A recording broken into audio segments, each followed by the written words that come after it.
Muteteri, reka ngushimire nibura agatekerezo wibwira ko ari gato wagize, nyamara njye mbona ari inyamibwa ndetse twoye kugapfobya tubivuge uko biri tuti ni igitekerezo cy'inyamibwa. Shenge mu mibanire y'abantu n'abandi nta kindi kiruta gushyigikirana, guhanana.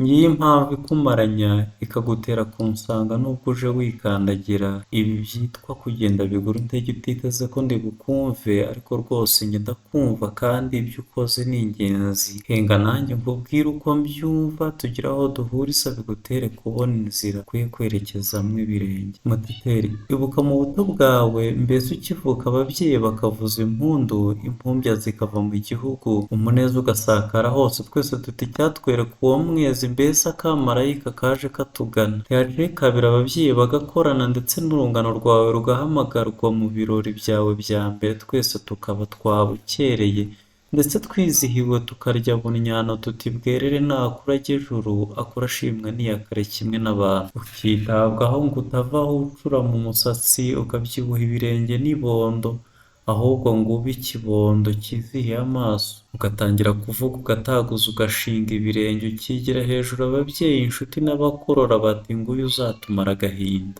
Nyamara wigiye hejuru gato rubanda rushingira ku itoto utemba, bakwereka inyenga nawe si ukohoka wimarayo, ubuto burakoshya ushiduka wabaye makangu, simvuga ikangura abantu gusa ahubwo irariyo. Indara ihinduka indaya iraraguza gase, abakubonagamo isoko y'ibyishimo byabo bakuburamo uburere, bagukeka icyomanzi uburyo ishingiro ry'isoni n'ipfunwe ribaranga ngo babyaye nabi, nyamara warasamwe amezi 9 nk'abandi, kandi rwose ntiwambeshya, ntacyo waburanye abakwibarutse. Wahawe byose bikwiye umwana, uhabwa uburere uburenza amaso, wiha ingendo nshya n'inyambaro y'amabeshu, ngo ukunde ushuke abatarinze izamu ryabo neza, ngo nibazamuka ubasanganize inkuyo. Ababyiriye ibyo maze iteka atari bake, rubanda si ukugusamira hejuru barasahuranwa, kugaruka ku gicaniro biranguca cya hafi uhinguka dobandi, ikirango cyawe kibisindwa ifuke no gukunda abagabo kurusha urukiko.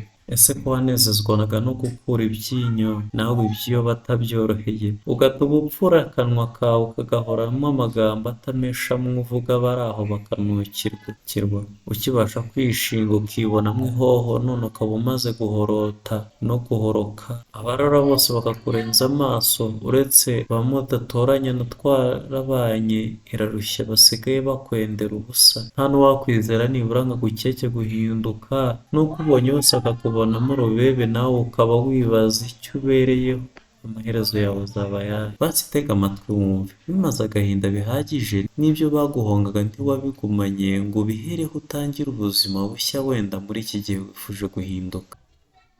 Niba rero koko wifuje guhinduka ubikuye ku mutima, nkundira nk'ubutsi, nta kure cyane habaho ururema atavanuwe, nta n'ukwiye kukwishongora, ahubwo nta uri kure y'aho Sekibi atageze ibuye ngo amuhanandure rwose agwishe amazuru.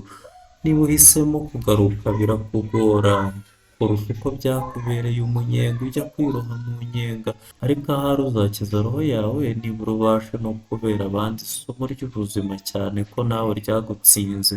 Nyamara shenge siyansi utarize nke ndetse uri mu mahanga, uretse kandi ko hadapfa babi.